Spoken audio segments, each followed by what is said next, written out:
La Voix Sainte TV, la chaîne de la rédemption.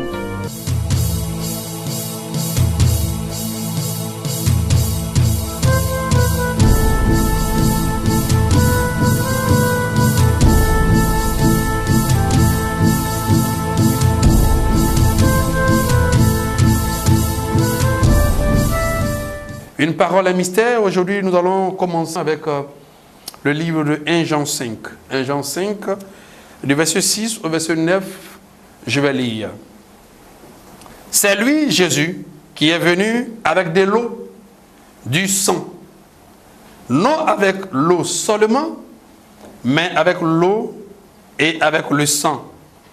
Et c'est l'Esprit qui rend témoignage, parce que l'Esprit est la vérité. Ah, il y a trois qui rendent témoignage, l'Esprit, l'eau et le sang. Et les trois sont d'accord. Si nous recevons le témoignage des hommes, le témoignage de Dieu est plus grand. Seigneur, je vais te dire merci parce que tu as déjà pris commandement et direction de ce moment. Je vais te dire merci parce que je suis déjà effacé et ton esprit commande afin de parler à nos cœurs, à notre âme, à notre esprit. Je vais te dire merci, toi qui as l'esprit supérieur, qui surpasse toute forme d'esprit, que toi-même tu as créé, Seigneur. Nous avons besoin d'être édifiés, nous avons besoin de comprendre. Nous avons besoin, ô Seigneur, de pouvoir comprendre comme Daniel autrefois comprenait. Comme, ô Seigneur, tes serviteurs autrefois comprenaient. Et nous avons foi que ce matin, ce midi, ce soir, tu nous parleras. À toi seul la gloire et l'honneur. En ton nom, nous disons tous Amen. Une parole est mystère. Alors, sachez une chose, je voulais d'abord me présenter.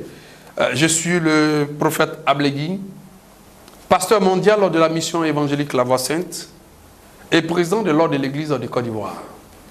Je voulais apporter une note particulière, c'est que dans ma marche spirituelle avec le Seigneur Jésus-Christ, en tant que prophète, il m'a été imposé des principes et dont je vais simplement énumérer un.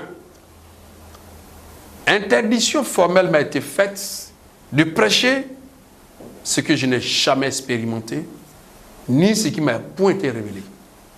Cela veut dire que ce que je prêche, soit cela a été expérimenté, soit cela m'a été révélé.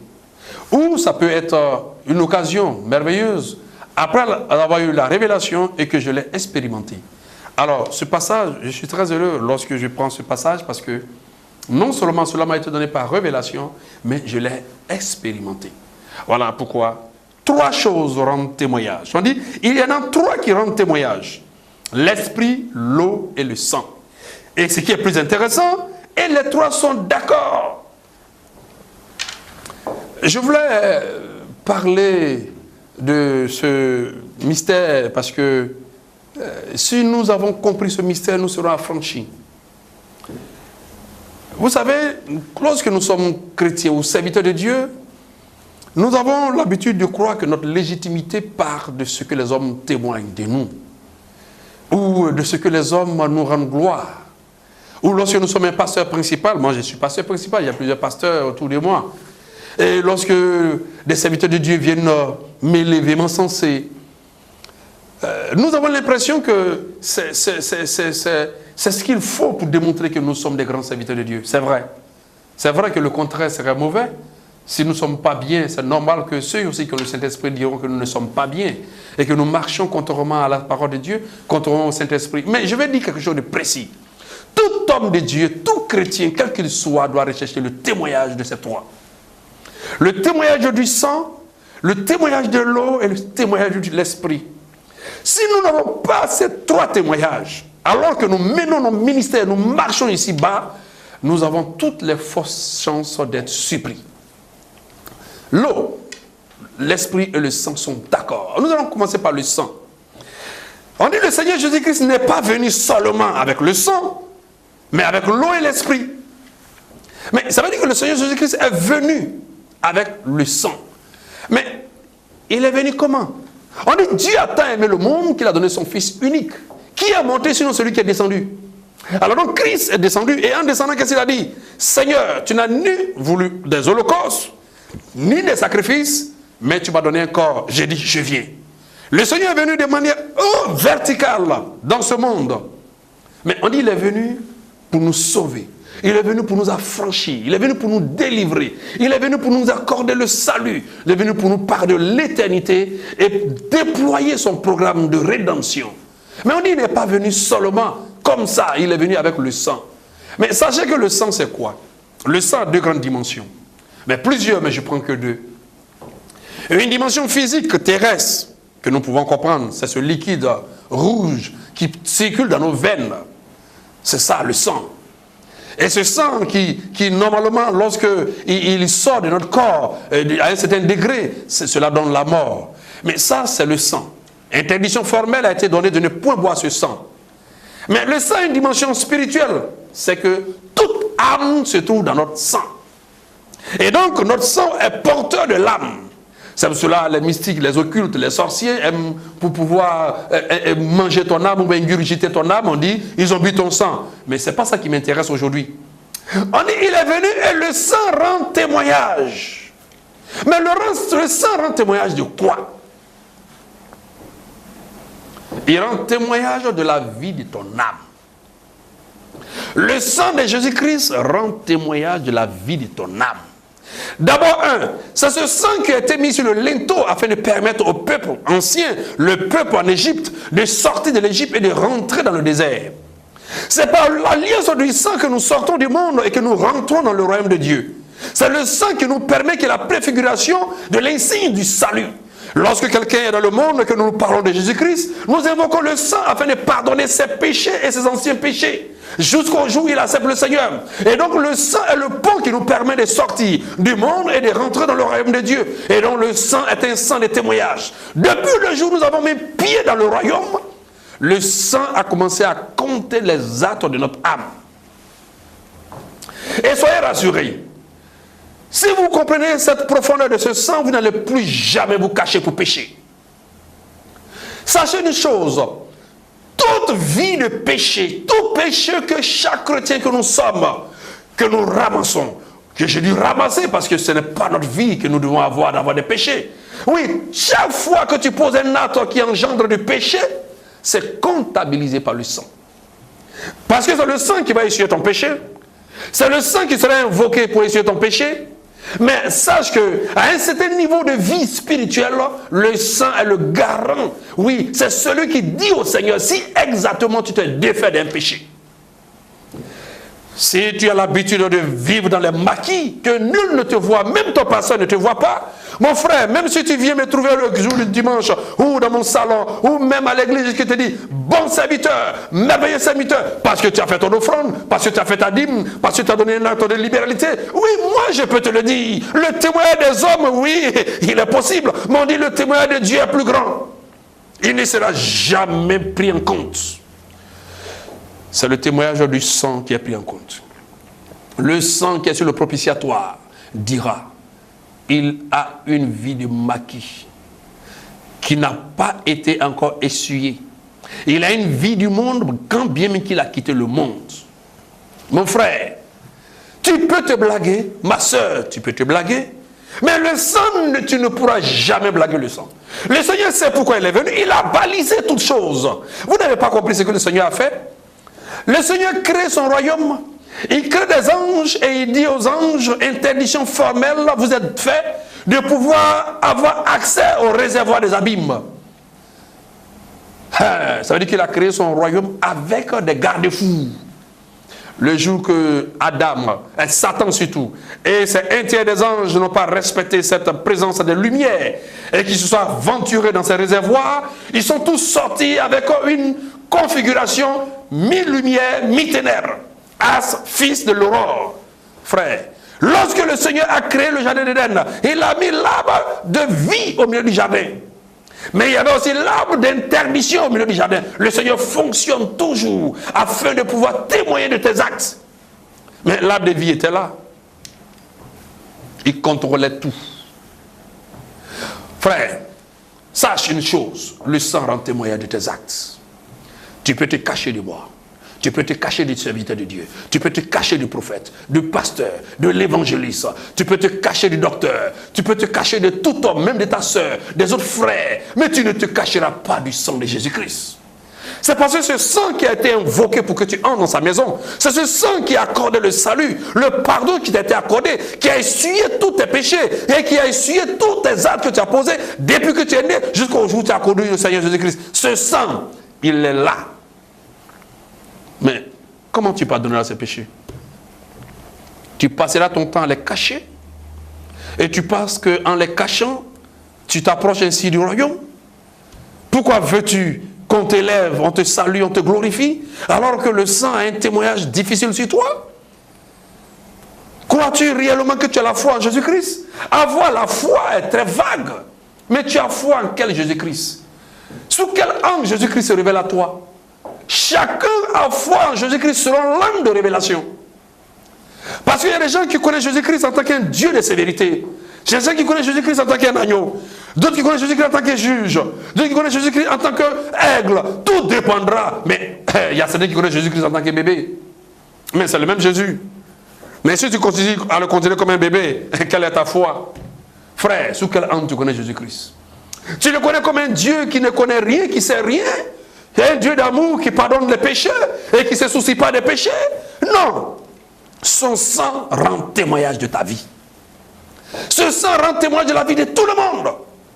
Si le sang n'a pas pardonné ton péché, si le sang n'a pas été ordonné, il n'a pas été ordonné à Dieu. Mais regardez les enfants d'Israël, ils étaient toujours en Égypte.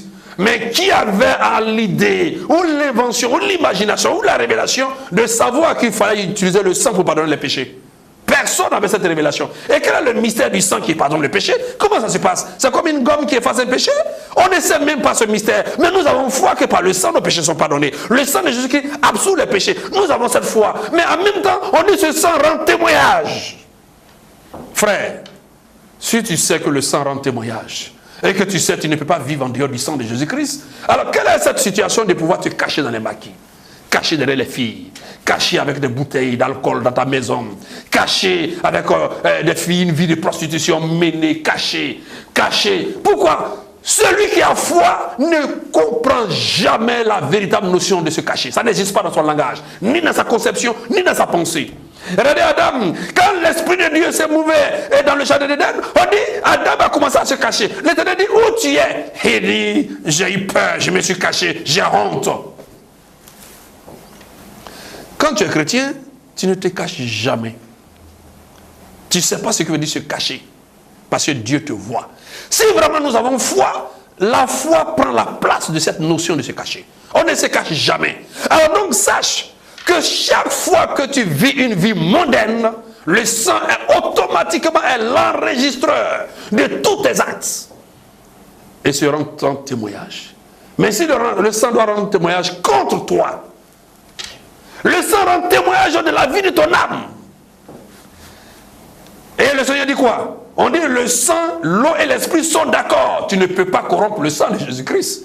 Tu ne peux pas corrompre l'esprit de Jésus-Christ. Tu ne peux pas corrompre l'eau de Jésus-Christ. Tu ne peux pas. Il est venu avec un corps. Et ce corps avait du sang, ce corps avec son âme. Il est venu avec un corps, ce corps avec un esprit. Et il dit, prenez ceci est mon corps, ceci est mon sang. Si tu as reçu le sang de Jésus-Christ, à l'image de la Sainte Seine, si tu as reçu le sang de Jésus-Christ, tu as reçu son corps, mon frère, tu as reçu son esprit, tu ne peux pas te défaire du témoignage du sang, de l'esprit et du corps. Chaque fois que tu vis une vie moderne, tu vis une vie cachée, une vie de péché, de souillure, immédiatement, le sang enregistre les actes que tu poses. Voilà pourquoi à l'église, j'ai l'habitude de dire à mes filles spirituelles, je suis un père par adoption. Le vrai père, c'est Jésus-Christ. J'ai l'habitude de dire aux enfants de Dieu, je ne surveille personne. Depuis 1996 jusqu'à aujourd'hui, je ne surveille personne. Parce que je ne sais pas ce que c'est que surveiller un chrétien. C'est de l'outrage même à Dieu. C'est de l'outrage. Celui qui décide, si Jésus ne garde, celui qui garde, je garde quoi? C'est pour ça que j'ai toujours dit à mes enfants, ou aux enfants de Dieu, ou au peuple de Dieu, je ne vais jamais vous surveiller. Parce qu'il y a un qui surveille mieux que moi, le sang de Jésus-Christ.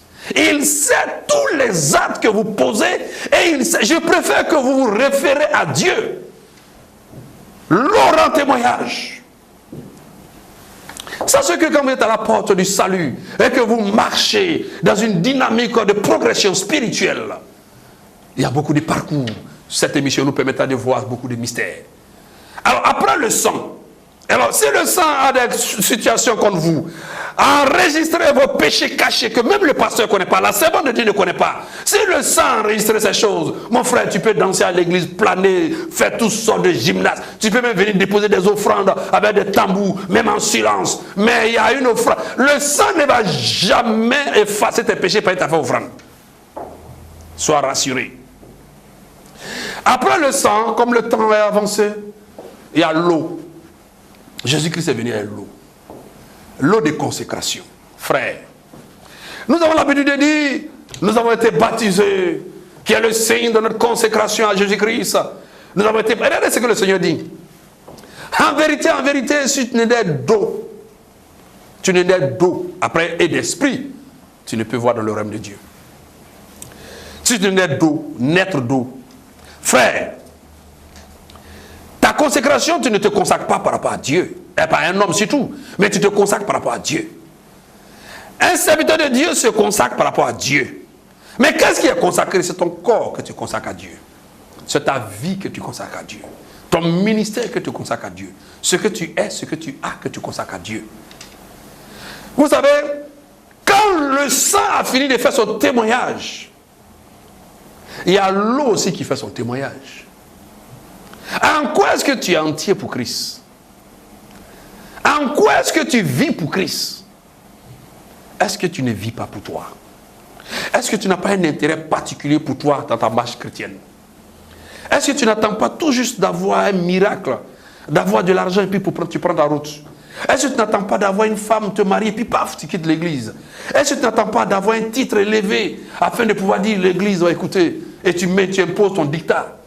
À quel degré tu t'engages réellement pour le Seigneur? Jusqu'à où tu es vraiment engagé pour le Seigneur? L'eau rend ce témoignage. L'eau rend ce témoignage. En quoi est-ce que tu penses que tout appartient à Christ? Regardez ce que le Seigneur fait. Quand vous regardez l'image du tabernacle, lorsque vous rentrez avant le tabernacle, il y a ce qu'on appelle le pavé extérieur. Vous trouvez le sang. Mais c'est là que nous faisons l'autel de sacrifice. Mais quand nous finissons l'autel de sacrifice, on se trouve à la cuve d'eau. Mais on se lave, on fait l'ablution pour entrer où? Dans le lieu saint. On ne fait pas l'ablution pour aller ailleurs. On se lave, on fait l'ablution surtout pour rentrer dans la présence de Dieu. Et donc, on se consacre pour adhérer, pour entrer, pour être pour Dieu, entier pour Dieu. Frère, tu es sûr que toi, tu es entier pour Dieu?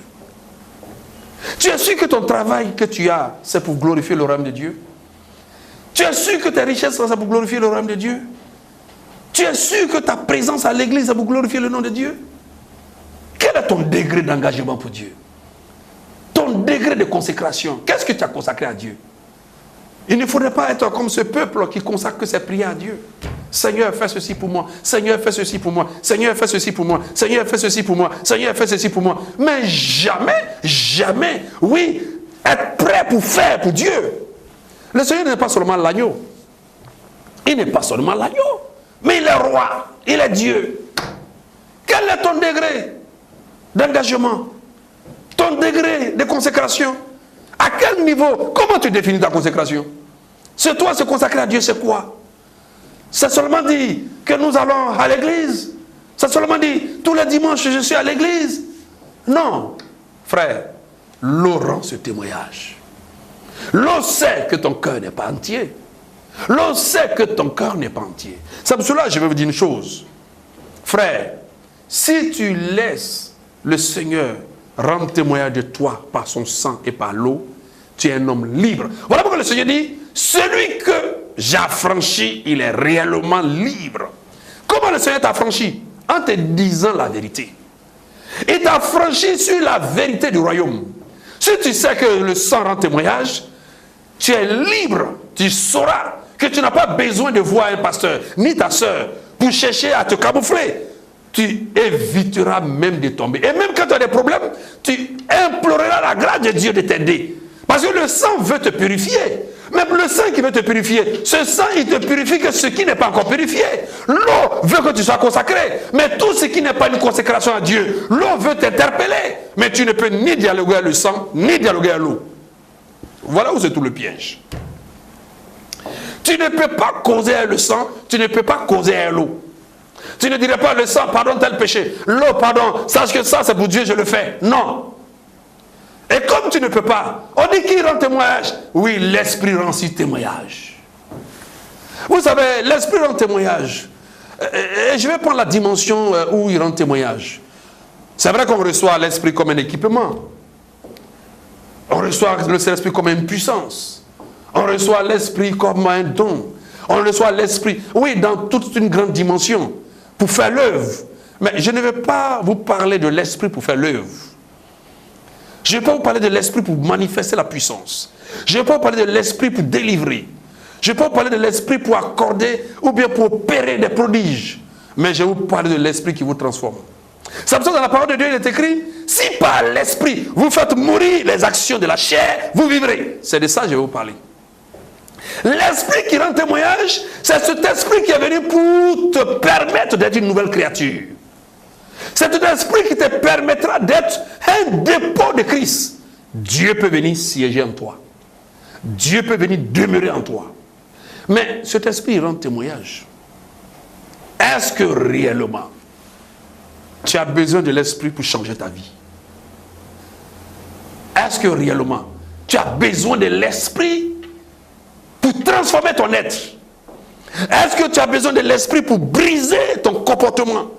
Est-ce que tu as besoin de l'Esprit pour briser ta vie charnelle?